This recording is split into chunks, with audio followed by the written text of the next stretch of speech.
E boa noite para você de casa. Homem que manteve mulher em cárcere privado em Patos de Minas faz postagem em rede social com piadas sobre o crime que é investigado. Funcionários dos Correios de Patos de Minas aderem à greve nacional. Queda nas doações de sangue deixa Hemocentro em alerta de novo. Dramático. Homem que perdeu tudo por conta do alcoolismo quer trabalho para ter uma vida digna. Mais 5 mortes em 24 horas. Patos de Minas atinge 37 óbitos por Covid-19 e o número de infectados se aproxima de 1.600. Boletim epidemiológico estadual confirma que em Presidente Olegário 4 já morreram em decorrência da Covid. O secretário de Saúde de Minas Gerais explica a divergência de números. Rapaz acusado de estuprar e engravidar sobrinha é preso em Minas Gerais. O que diz a lei sobre aborto no Brasil? Essas e outras informações você confere a partir de agora.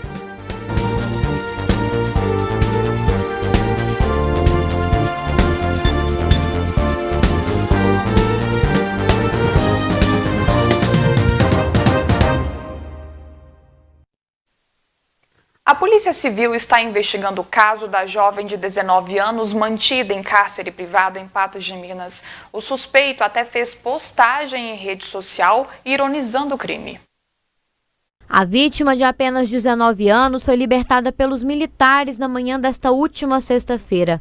O resgate foi o fim de um pesadelo que acontecia há mais de 150 dias, onde vivia em cárcere privado. A vítima sofreu inúmeros abusos físicos e psicológicos. Todos os dias ele bate, só que hoje foi diferente. Hoje ele me quebrou, falou que de hoje eu não passava, que ele ia me matar. Falou que ele ia me enfiar dentro do porta-mala e ele ia me matar. Sabe que apanhar não é mais o problema, é a lavagem cerebral.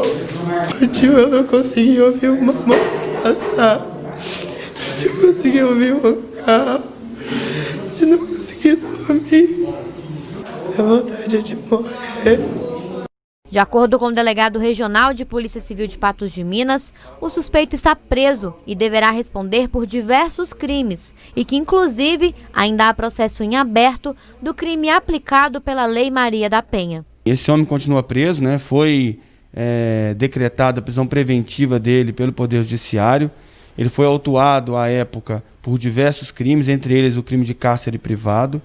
E agora os andamentos da investigação é para nós termos uma maior acomodação em todas as provas, para que possa ser levado isso aí ao Ministério Público, de forma que o Ministério possa então atuar e oferecer a denúncia com tranquilidade e o Poder Judiciário possa, ao final, vir aí a condená-lo, caso essas provas sejam robustas o suficientes para isso. Doutor, nós tivemos informação também que ele possa ter alguma ligação com o PCC.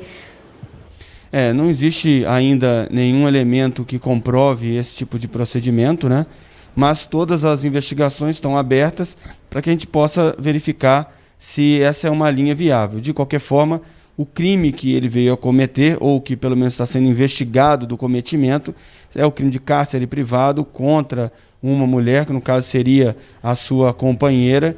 Além disso, outros delitos que veio no decorrer desse mesmo crime. As investigações já estão em andamento e todo o material levantado será apurado, inclusive uma postagem feita em uma das redes sociais do autor deste crime, onde dizia estar procurando uma mulher para colocá-la em quarentena, já que nesse período não daria cárcere privado, muito menos medida de segurança. Para reforçar essa ideia de que ele realmente estaria praticando esse tipo de crime há algum tempo. Existem ainda fotografias que nós vamos buscar aí do âmbito público, né? Que ele teria revelado a sua proposta de manter alguém em cárcere. Isso aí vai ser juntado aos autos. Nós estamos aí buscando essas fotografias públicas, né? Que ele teria postado.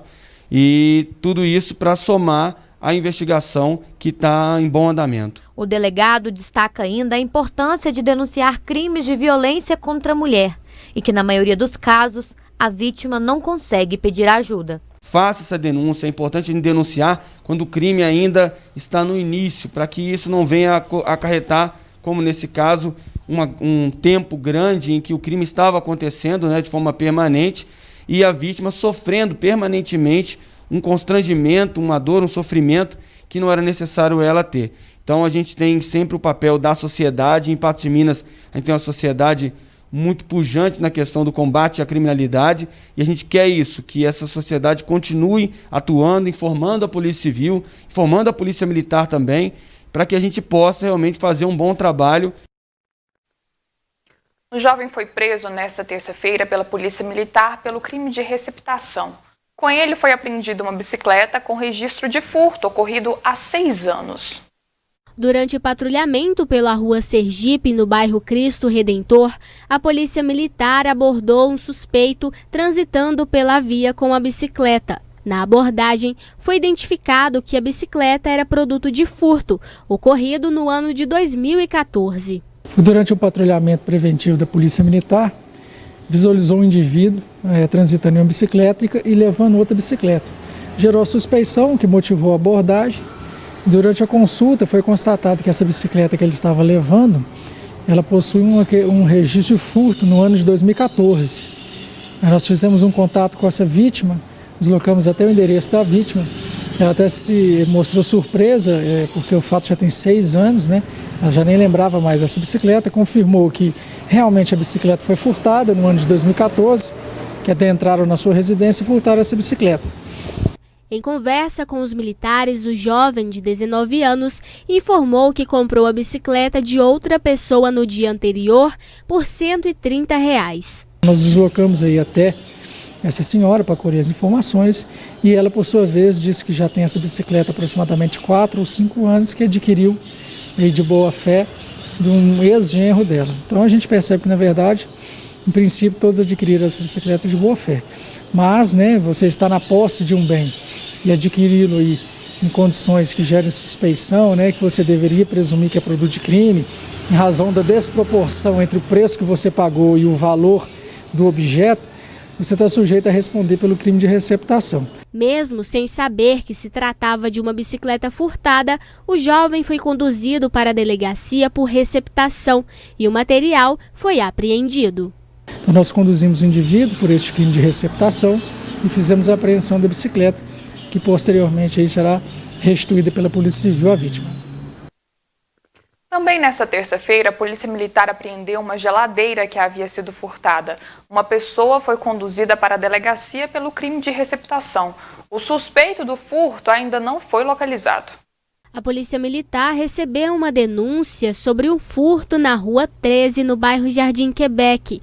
No local, a vítima, de 36 anos, informou aos militares que o suspeito, de 23, havia arrombado o portão e furtado a geladeira. Arrombou o cadeado, adentrou na sua residência e praticou o furto de uma geladeira, né, com a ajuda de um carrinho de mão. Os vizinhos que visualizaram reconheceram esse autor, que ele é conhecido no bairro pelo envolvimento com o tráfico de drogas. Então há suspeição aí que, na verdade, esse furto tem ocorrido em razão de dívida. Os militares foram até a casa do suspeito, mas ele não estava. Quem recebeu a PM foi a esposa, que informou aos policiais que recebeu a geladeira do marido. Ela foi conduzida para a delegacia juntamente com o material apreendido. O suspeito de cometer o furto ainda não foi localizado. Nós fizemos o rastreamento em busca desse indivíduo, chegamos até sua residência, onde ele não foi encontrado. Entretanto, sua esposa se encontrava. Ela relatou que realmente ele chegou com essa geladeira nesta data, inclusive já havia feito a substituição, né, retirado a sua geladeira, substituído por essa. E aí nós fizemos então a apreensão dessa geladeira, a prisão da esposa pelo crime de receptação, que ela recepcionou esse bem lá, recebeu o bem que foi furtado pelo seu marido, e estamos em diligências aí em busca desse indivíduo. Então, em princípio, trata-se de uma cobrança de dívida. Na sequência aqui no News, a gente mostra que queda nas doações deixa Hemocentro em alerta de novo. E funcionários dos Correios de Patos de Minas aderem à greve nacional.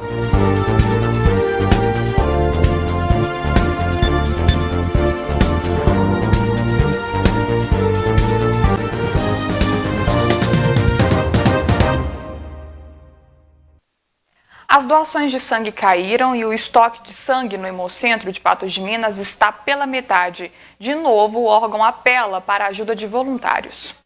Não foi preciso nem pedir ao Renato a colaboração importante. Doar sangue já faz parte do calendário dele desde quando era adolescente. A gente fica muito feliz em poder estar na condição de ajudar, né? A gente pensa muito em quem precisa ser ajudado. Então a gente faz isso com prazer, com carinho, com amor, porque a gente sabe que vai ajudar muitas pessoas. A ajuda de voluntários como o Renato pode ajudar a salvar vidas. Afinal, o Hemocentro de Patos de Minas está com estoque de sangue em baixa mais uma vez. Mesmo antes da pandemia, os hemocentros de Minas Gerais já sofriam com a queda na arrecadação de bolsas de sangue. Depois do coronavírus, a queda foi de 50% até agora. É que as pessoas estão com mais medo de sair de casa. Outros fatores que mudaram aqui no Hemocentro também influenciaram para essa queda, como por exemplo, as caravanas hoje só podem vir com 10 pessoas, não mais do que isso. E o número de pessoas atendidas dentro da sala de coleta também foi reduzido para não gerar aglomeração e cumprir o distanciamento social. Esses podem ter sido os motivos pelo qual a queda cresce a cada dia. Todo o problema que existe com relação a esse tempo agora e as informações que se tem sobre essa doença, elas também influenciam porque é uma situação desconhecida. Essa restrição de muitas pessoas não poderem sair das ruas, os comércios estão fechados, isso é também uma limitação. E nós sofremos aqui, praticamente todos os centros de captação de doadores sofreu com essa questão do distanciamento. Doadores que são do grupo dos tipos sanguíneos, positivos e negativos, são bastante importantes para ajudar a salvar vidas. Os tipos sanguíneos, né, tanto positivo quanto negativo, são os que mais se gasta realmente. Isso daí não tem muito o que se falar. Então, assim, sempre se orienta aquelas pessoas que são, sabem ser do grupo O, queiram fazer a doação. Eles são sempre bem-vindos, quer dizer, todos são sempre bem-vindos, mas dado o gasto maior por parte desses tipos sanguíneos, eles costumam ser mais críticos da questão de qualquer redução dos doadores a uma baixa considerável dos estoques. Pessoas com a suspeita da Covid-19 ou que foram infectadas com a doença devem ficar atentas às regras que valem desde o início da pandemia. Aqueles que apresentam sintomas respiratórios, está com tosse, o nariz está escorrendo, está espirrando, tem mal-estar, apresenta febre, ele deve evitar procurar o serviço para fazer a doação, porque não se tem o diagnóstico, né? Ele pode ser alguém que esteja com a Covid, mas pode ser um quadro infeccioso ou outro, mas é melhor que não faça a doação nesse período de 14 dias que ele acabou a convalescência, né? Ele já deixou de ter esses sintomas, já pode vir fazer a doação, ou aqueles que já tiveram o diagnóstico de Covid, pelo menos 30 dias após a cura, né? Digamos assim, a remissão dos sintomas, para que ele possa procurar a unidade para fazer a doação. O Hemominas funciona na segunda, de 3 horas da tarde às 7 horas da noite e de terça a sexta, de 7 da manhã às 11 da manhã. O telefone para contato é o 0 operadora 34 2106 2600. Pelo menos 100 mil funcionários dos Correios em todos os estados do país estão de braços cruzados. A paralisação é por tempo indeterminado. Os grevistas são contra a privatização da estatal, reclamam da negligência com a saúde dos trabalhadores na pandemia e pedem que os direitos trabalhistas sejam garantidos. É pela manutenção do acordo coletivo, que foi feito ano passado, onde nós não íamos perder e nem ganhar. E o Correio, a direção dos Correios neste ano resolveu tirar, descumprindo o nosso acordo coletivo. Então, nossa luta é pela manutenção do acordo coletivo. De acordo com o texto publicado no site da Federação, foram retiradas 70 cláusulas com direitos, como 30% do adicional de risco, vale alimentação, licença maternidade de 180 dias, auxílio creche, indenização de morte, pagamento de adicional noturno e horas extras. Já foi cortado parte do ticket de alimentação e também foi cortado parte do nosso abono de férias.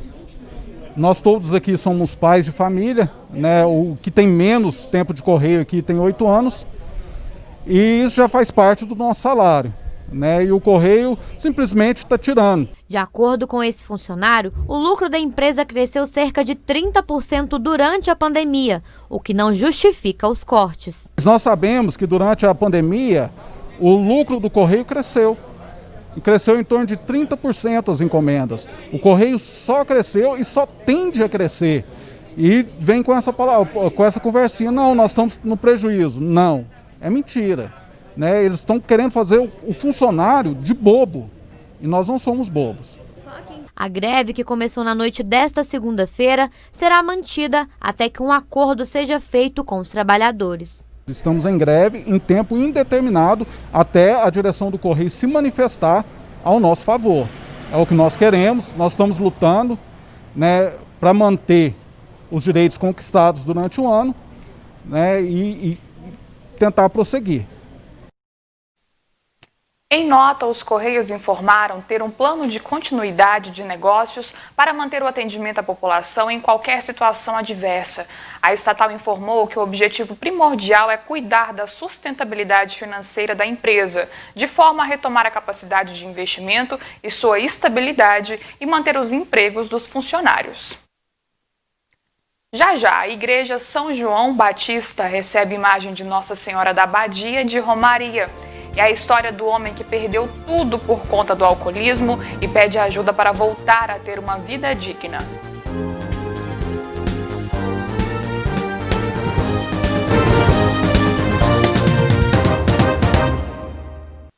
Domingo é dia de solidariedade com o programa Cidade da Sorte. Muitos patenses e moradores da região têm a vida transformada através do programa. Nesta semana, quem foi conhecer os ganhadores foi o repórter Matheus Borges.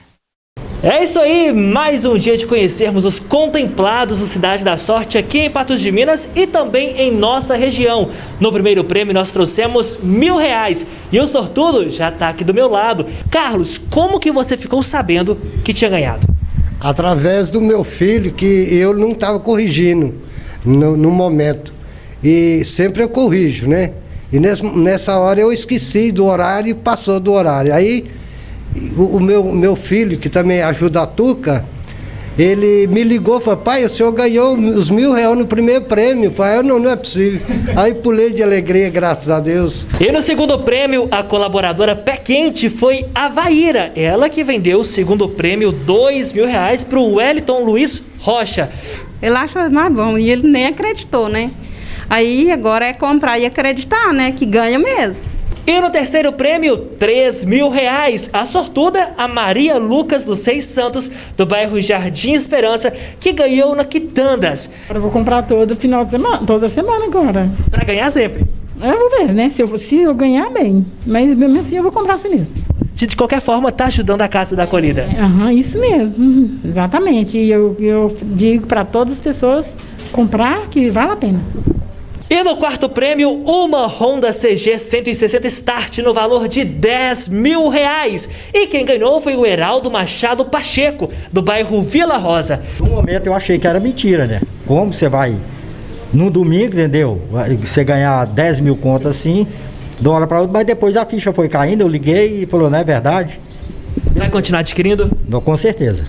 O pessoal que está em casa pode acreditar que realmente acontece? Com certeza, pode, que na hora. E olha só, quem vendeu o bilhete da sorte premiado para o Heraldo foi a Isis Pacheco.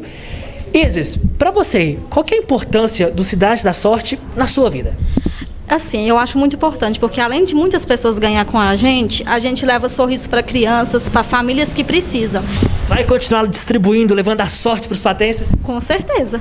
E além desses prêmios, nós fizemos ganhadores no Giro da Sorte. 10 prêmios no valor de R$150 cada. Olha só quem ganhou. Arquine Júnior Santos, do bairro Nova Floresta, Altamir Vicente Machado, do Jardim Esperança, o Valdivino Antônio Pereira, do Alto da Serra, o Guilherme Augusto de Oliveira, do bairro Antônio Caixeta, a Elizabeth Cardoso Faria, do bairro Centro, o Zé Antônio da Silva, do bairro Morada do Sol, o Moacir Antônio de Mendonça, do bairro São Francisco, o Heraldo Aparecido da Silva, de Lanhosos, zona rural aqui de Patos de Minas, o Baltazar Pedro de Brito, do bairro Copacabana, e o Sebastião Amaro, do bairro Cristo. E olha só, entrega realizada e nós já estamos pensando no próximo domingo. Afinal de contas, você que está em casa pode se tornar um ganhador. Por apenas R$ 5 você adquire o nosso bilhete da sorte e olha só o que você vai ganhar. No primeiro prêmio, um smartphone. No segundo prêmio, um fogão, mais um micro-ondas, mais uma fritadeira Airfry. No terceiro prêmio, um notebook. E no quarto prêmio, uma Honda Bis 0 km, no valor de R$ 7.500. Além disso, tem 10 giros da sorte no valor de R$ 150 cada. O Cidade da Sorte vai ao ar todos os domingos, a partir das 11 horas da manhã, na NTV, canal 8.1, na nossa FM 105,9 e com transmissão simultânea através do Facebook, @NTV Patos de Minas. Nós estamos esperando por você.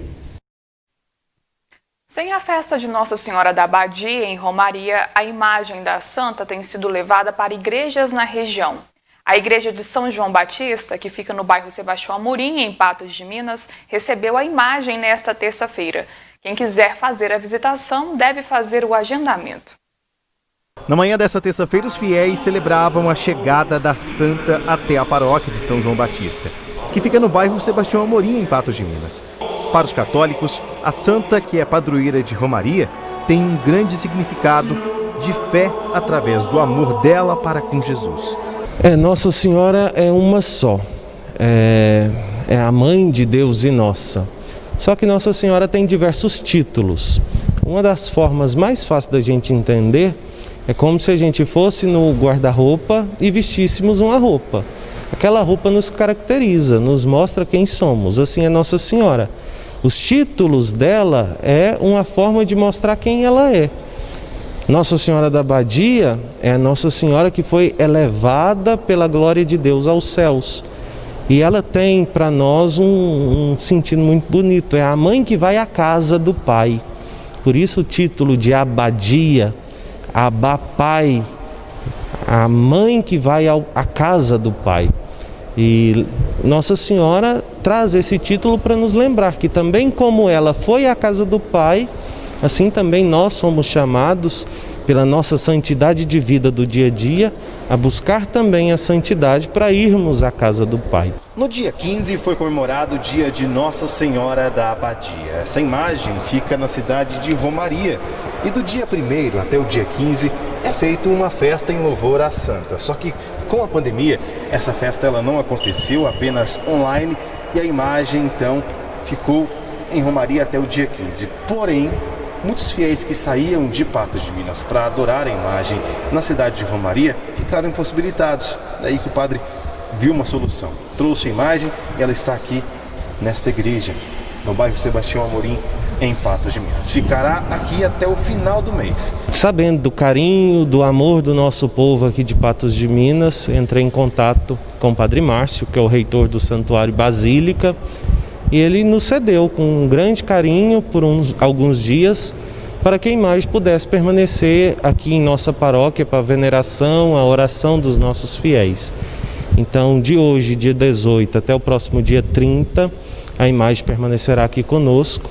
As celebrações da paróquia de São João Batista acontecem de terça a sexta-feira, de 7 da manhã às 5 horas da tarde, e nos sábados de 8 da manhã às 11 horas.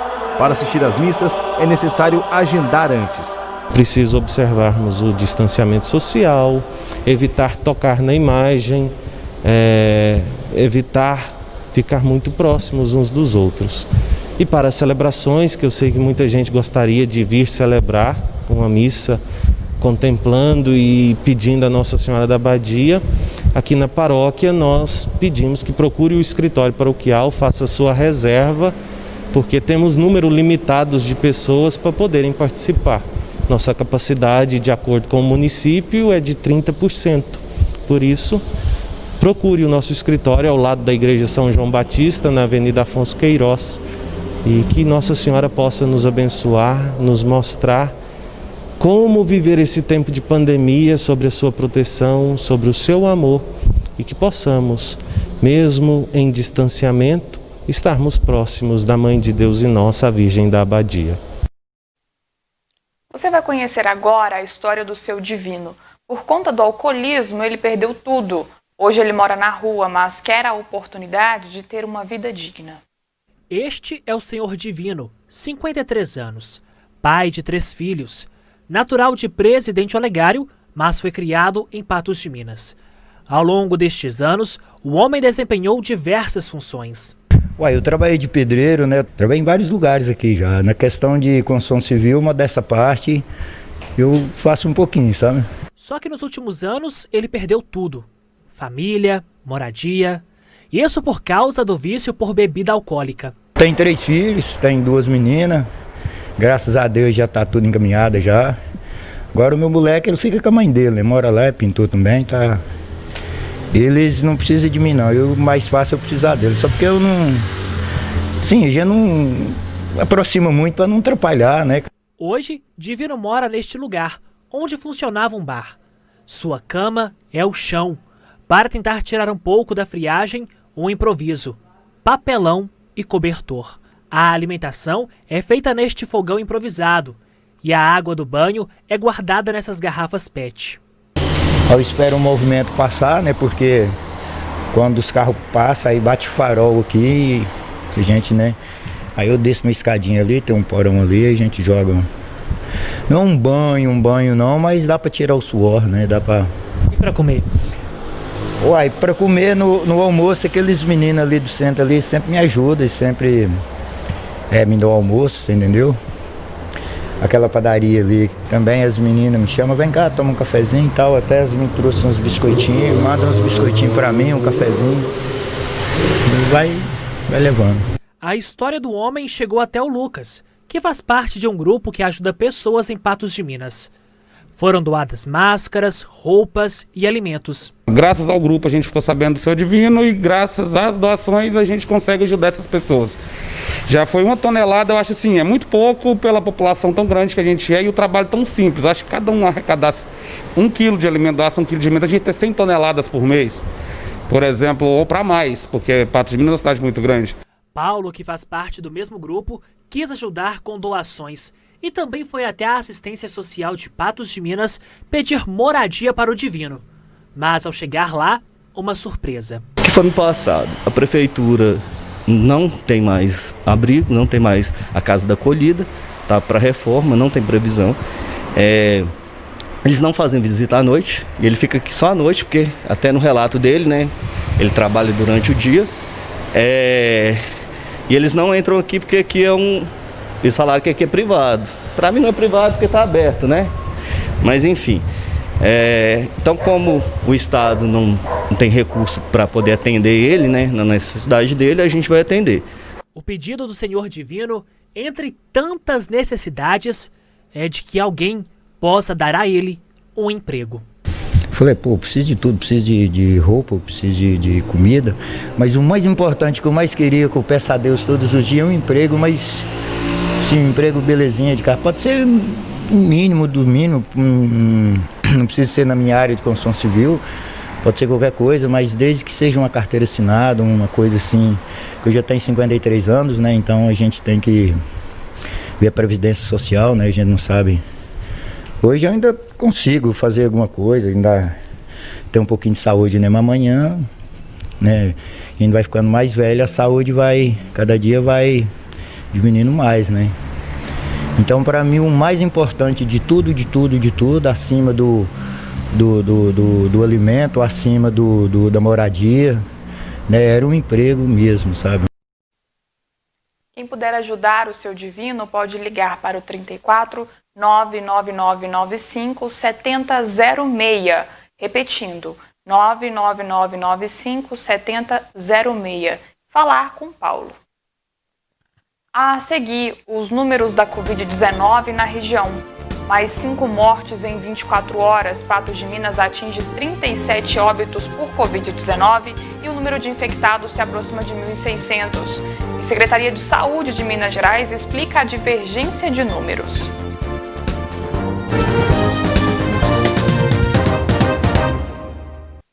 De volta com o NTV News e, como de costume, agora é hora da análise da notícia aqui no jornal. Quem fala comigo é a jornalista Ludmila Bahia. Oi, Ludmila, boa noite. Boa noite, Jéssica. Boa noite para todos que acompanham aí o NTV News pelo canal 8.1, pela internet, no site ntv.tv.br, também pelo Facebook. É hora da gente conversar um pouco de alguns destaques desta terça-feira em Patos de Minas e também no Brasil. Ludmila, vamos começar então pela questão do enfrentamento à pandemia aqui em Patos de Minas, em algumas cidades e também no estado. Em primeiro lugar, vamos a Patrocínio. O levantamento, informado pela vigilância, pela prefeitura da cidade, em que a gente tem alguns números. Vamos à tela. A gente faz o informativo, a gente faz o comparativo sempre analisando o dia anterior, então a gente tem de ontem, segunda-feira, para hoje. A gente tem um aumento, de casos, uma diminuição no número de casos suspeitos, hoje a gente tem 7, ontem foram 10. Os confirmados têm um aumento, ontem eram 795 e hoje são 817. Curados também com aumento, ontem eram 717 e hoje 732. Os casos ativos, 59 e hoje 65. Os negativos, ontem 4.203 e hoje 4.302. Ludmila, o que mais chamou a atenção nesse boletim é que, infelizmente, Patrocínio teve mais uma confirmação de um óbito. Ontem eram 19 e hoje são 20 óbitos contabilizados, então, pela Prefeitura de Patrocínio. Isso mesmo, Jéssica, mais um óbito, mais 22 casos confirmados de Covid, entretanto, mais 15 pessoas curadas da doença em Patrocínio, 12 pessoas estão internadas em leitos clínicos e 4 pessoas em UTI. São dados aí que a gente acompanha com atenção, registrados em Patrocínio. E Patrocínio, inclusive, foi uma das primeiras cidades daqui da região a registrar casos de coronavírus. Vamos agora a Presidente Olegário. Olha só, a gente chama a atenção para a Presidente Olegário. Hoje, pela manhã, a Secretaria de Estado da Saúde havia confirmado 4 óbitos na cidade de Presidente Olegário e 98 confirmações. Agora há pouco, saiu o boletim epidemiológico municipal e, segundo a cidade, segundo a prefeitura de Presidente Olegário, são 5 mortes agora confirmadas de Covid-19 em Presidente Olegário. Não mais 4 e 5 mortes por Covid em Presidente Olegário. Com relação ao número de infectados, agora são 110 confirmações. Ontem eram 107, ou seja, mais 3 infectados em relação ao boletim de segunda-feira. Então, são 5 mortes, dados atualizados. Esse aí é da Secretaria de Estado da Saúde, divulgado pela manhã, mas agora há pouco o município divulgou o seu boletim, 5 mortes agora de Covid-19 no município. Ontem eram 2 óbitos confirmados e 110 casos de Covid-19 em Presidente Olegário. Esse é o boletim atualizado. Ludmila, no trabalho de apuração que chamou a atenção foi que, em conversa com o coordenador de vigilância de Presidente Olegário, ele nos informou esse problema na divergência de dados, que é a Gerência Regional de Saúde quem faz as investigações, tanto aqui, tanto nas cidades da região, e que é ela quem autoriza a contabilização desses óbitos no boletim municipal. O que eu fui informada é que essa investigação estava sendo demorada e que a gerência ainda não tinha informado o município sobre esses óbitos. Tanto é que eles foram informados no boletim estadual e não foram informados hoje cedo no boletim municipal. Só no final do dia que eles foram atualizados. É muita confusão, a gente acaba se perdendo diante a esses números, a essas questões e talvez até processo burocrático. Outra questão que a gente chama a atenção é Patos de Minas. A gente tem aí o boletim atualizado de Patos de Minas com relação ao comparativo de segunda-feira para terça-feira, mais 5 mortes de Covid-19. Com relação à divergência, a gente mostrou ontem que no boletim estadual, enquanto Patos de Minas havia confirmado 32 mortes, o Estado havia confirmado 34 ontem e hoje pela manhã o Estado havia notificado 35 mortes por Covid-19 em Patos de Minas. Mas agora, no fim do dia, no fim da tarde, a Prefeitura de Patos de Minas atualizou os dados e temos, portanto, agora 37 óbitos por Covid-19 em Patos de Minas. Entretanto, com relação aos infectados, uma baixa expressiva, apenas 2 confirmações de ontem para hoje. Com relação a pessoas curadas da doença, mais 35 pessoas de segunda para terça-feira e menos 18 pessoas se recuperando em casa. Hoje são 141 pessoas ao todo em isolamento domiciliar. Mas, Jéssica, essa questão de números, essas divergências, tanto informado no boletim estadual, que inclusive tem informado até mais rápido com relação ao crescimento de mortes que o próprio município. Temos o caso de Patos de Minas e o caso de Presidente Olegário. E hoje nós questionamos o secretário de Estado de Saúde, o Carlos Eduardo, sobre essa questão, o porquê dessas divergências, e ele vai explicar agora. Olá, Ludmila, obrigado então pela pergunta. Quando nós vemos o registro de óbitos, né, no portal de registros e também o que é notificado pela Secretaria Estadual de Saúde, pelas secretarias municipais, existem algumas diferenças que elas precisam ser compreendidas. O registro de óbito, ele é baseado exclusivamente na declaração de óbito que chega ao cartório. E ali o médico que fez a declaração de óbito, ele coloca naquele momento quais são as impressões dele, se seria pela Covid-19, por outra doença, ou se teria doenças associadas ao evento letal, né, ao óbito. Então é esse que o registro de óbito acontece. Os cartórios, eles centralizam a informação e essa informação então passa a constar no portal como sendo a causa mortes e normalmente tem, quando nós acompanhamos, um atraso de 10 a 15 dias, então esse período aí não é um período ainda que está todo atualizado o portal. Já do ponto de vista da confirmação da Secretaria Estadual de Saúde, o nosso acompanhamento através do CIVEP Gripe e do SUS-VE, que são os 2 sistemas de vigilância que nós temos nacionais, nós começamos a acompanhar quando há a notificação do caso, não necessariamente do óbito, ou seja, se a pessoa teve o diagnóstico, esse diagnóstico é notificado, nós já começamos a acompanhar a pessoa ali.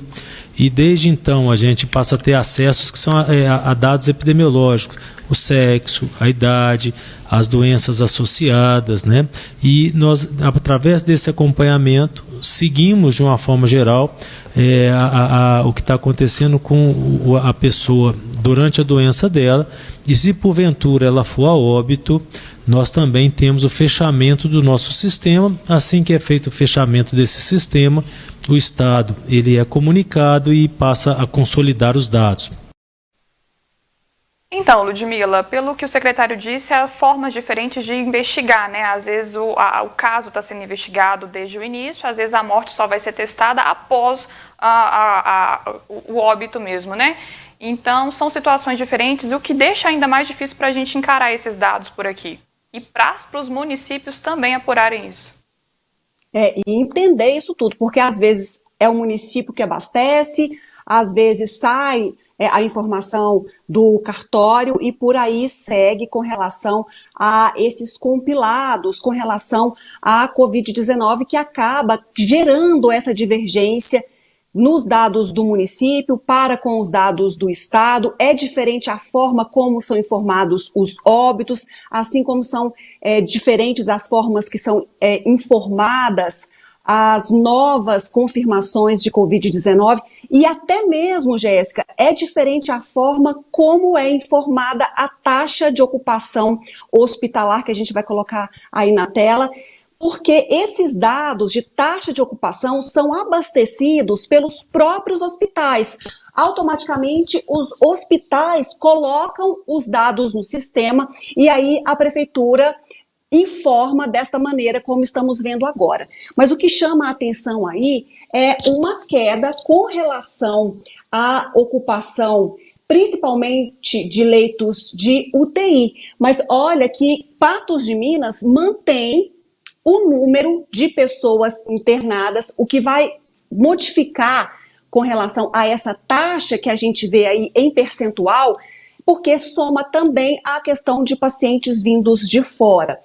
E com relação a leitos clínicos, a gente percebe aí um ligeiro aumento de segunda para terça-feira, mas os índices, por enquanto, também não estão favoráveis, Jéssica, pelo menos em percentual de taxa de ocupação, e positivamente a gente percebe uma queda e tomara que ela se acentue para que esse percentual fique cada vez mais baixo. Com certeza. Ludmila, vamos para um rápido intervalo. Na volta a gente vai girar um pouquinho o assunto e a gente fala sobre aborto, mas é um minutinho só.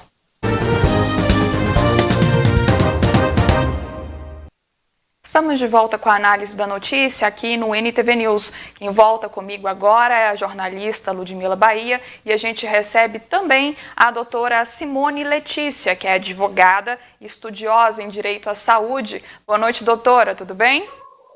Boa noite, tudo bom? Boa noite, Ludmila. Boa noite a todos os telespectadores da NTV. O nosso assunto agora é aborto. Antes da gente começar a discutir sobre isso, nós vamos falar então sobre um caso que ganhou repercussão nacional. Apesar de estar circulando em redes sociais a imagem do acusado de estupro que engravidou a sobrinha em São Mateus, no Espírito Santo, nós do Grupo NTV de Comunicação não mostraremos o rosto do homem de 33 anos para proteger e em respeito à vítima de apenas 10 anos de idade, mesmo que essa já tenha sido defasada pela extremista Sara Giromini, que teve inclusive a sua conta retirada do ar ao expor os dados da criança. O acusado foi preso hoje em Betim, Minas Gerais, na casa de familiares.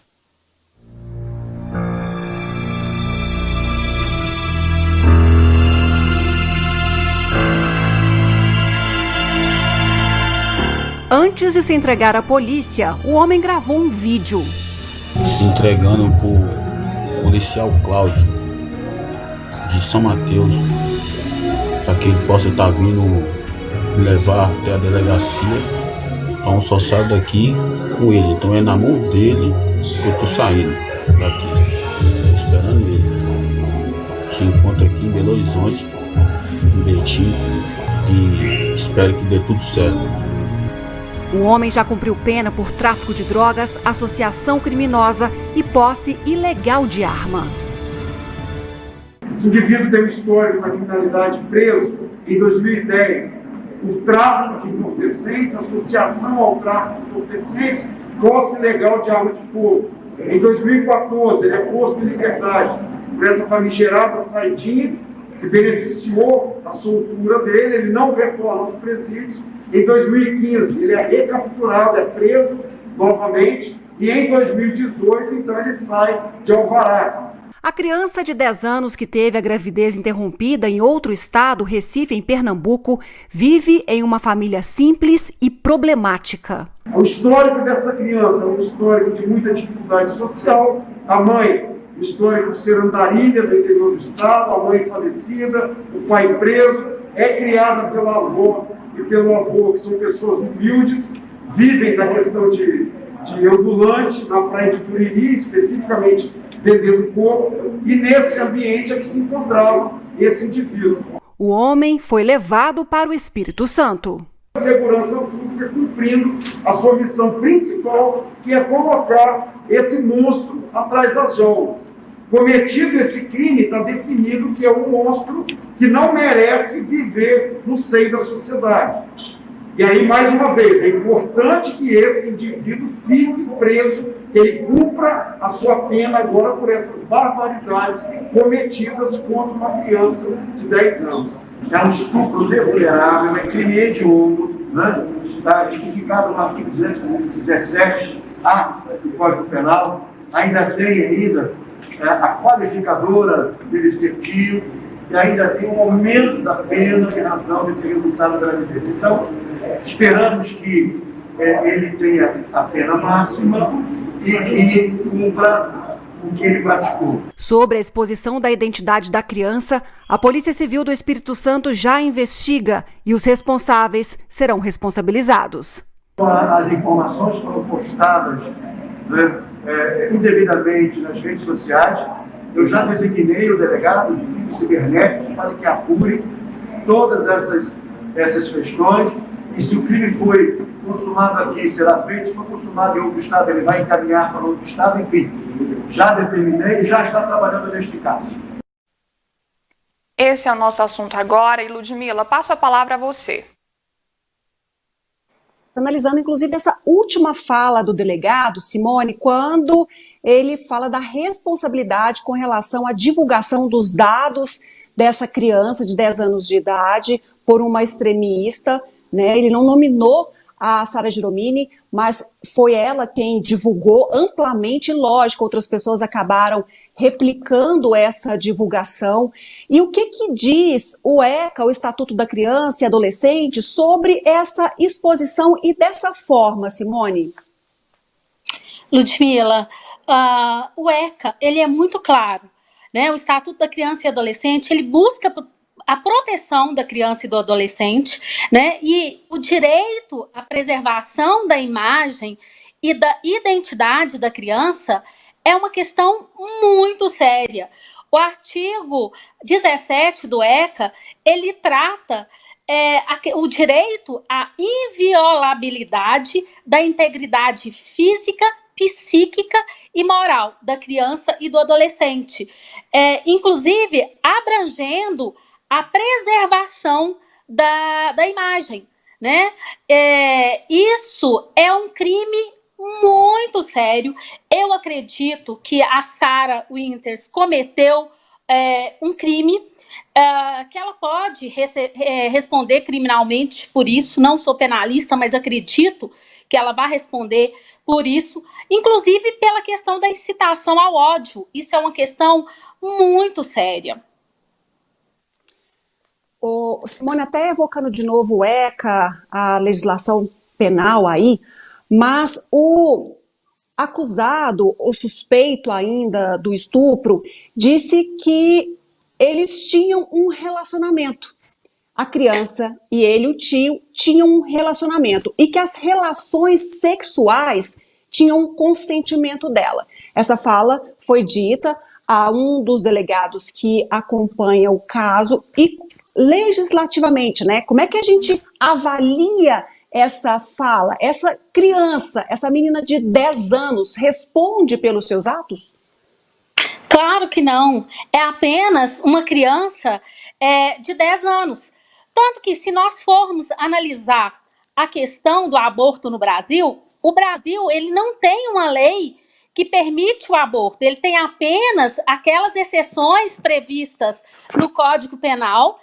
E lembrando que o Código Penal ele é de 1940, e no inciso 2º do artigo 128 do Código Penal, quando fala que se a gravidez resulta de estupro e aborto, é precedido de consentimento da gestante e, quando incapaz, de seu representante legal.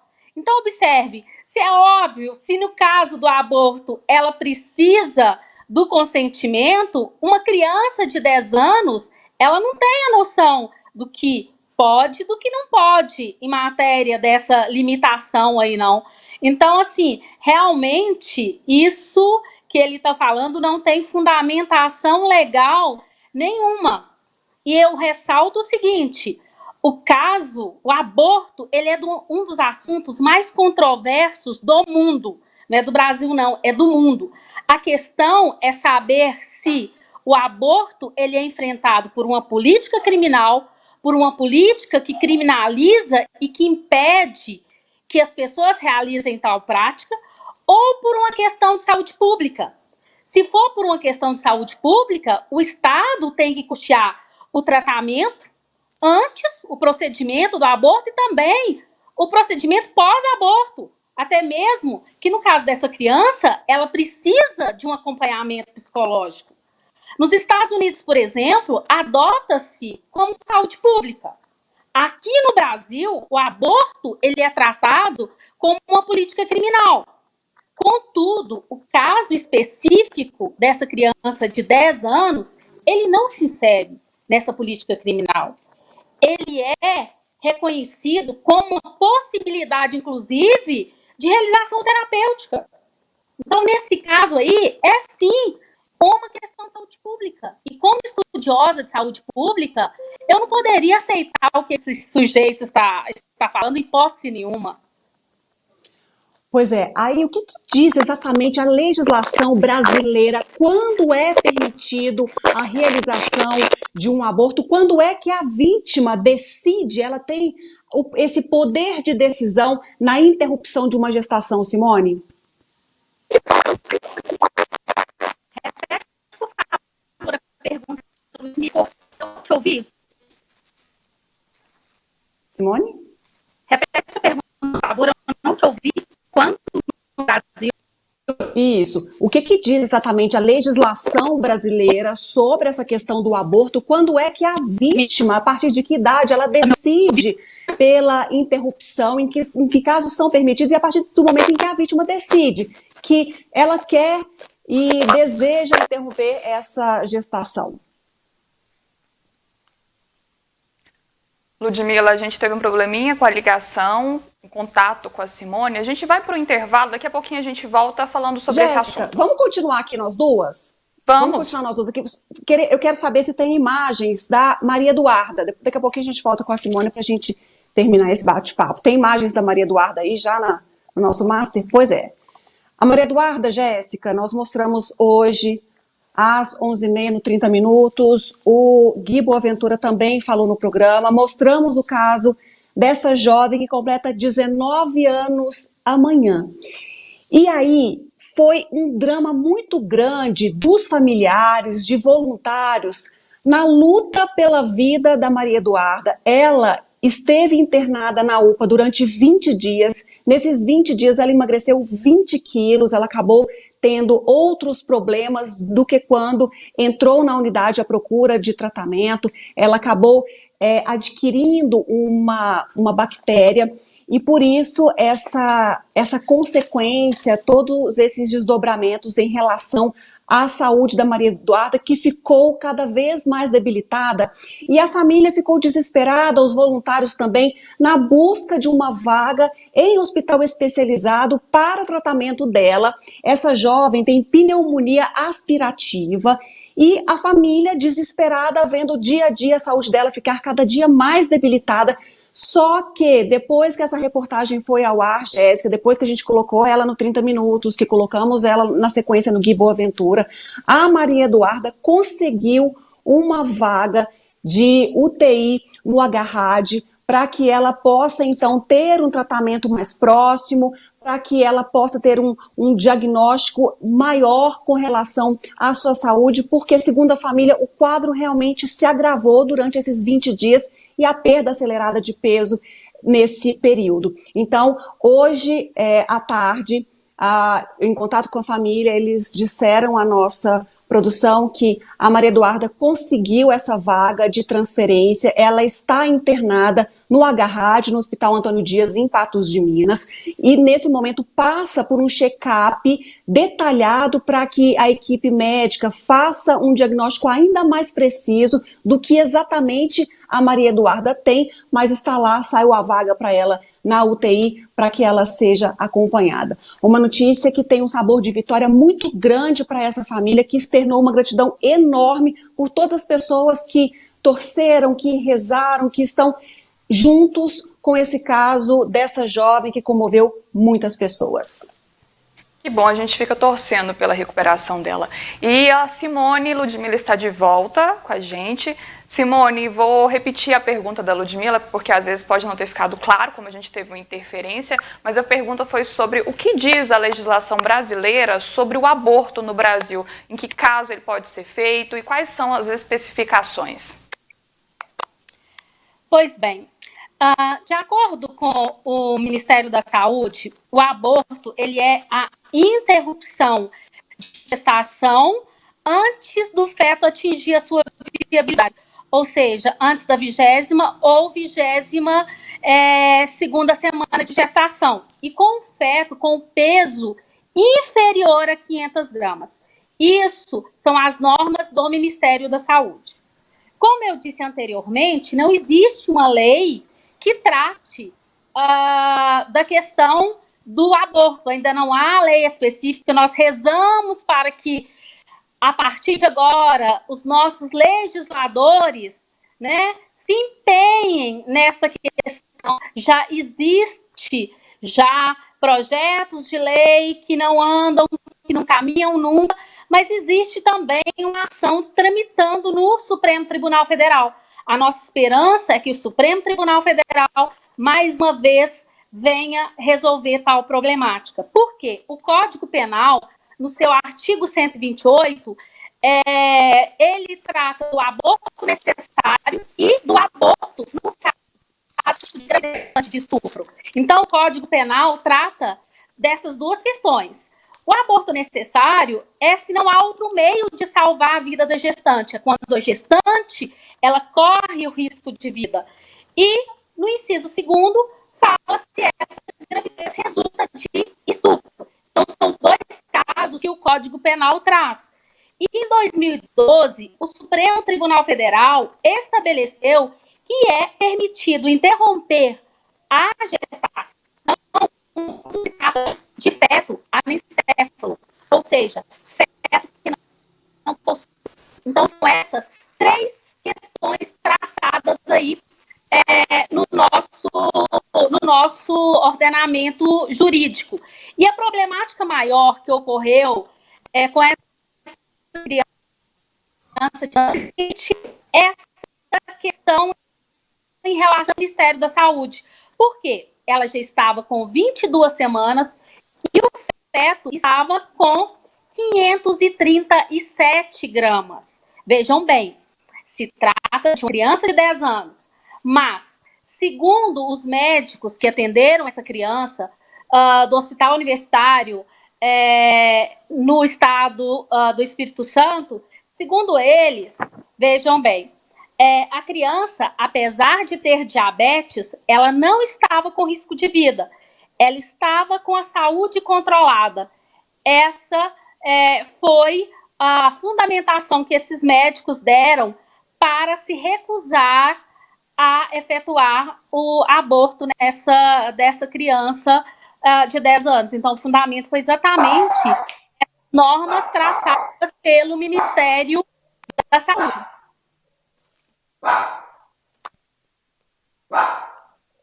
Ludmila, mais algum questionamento?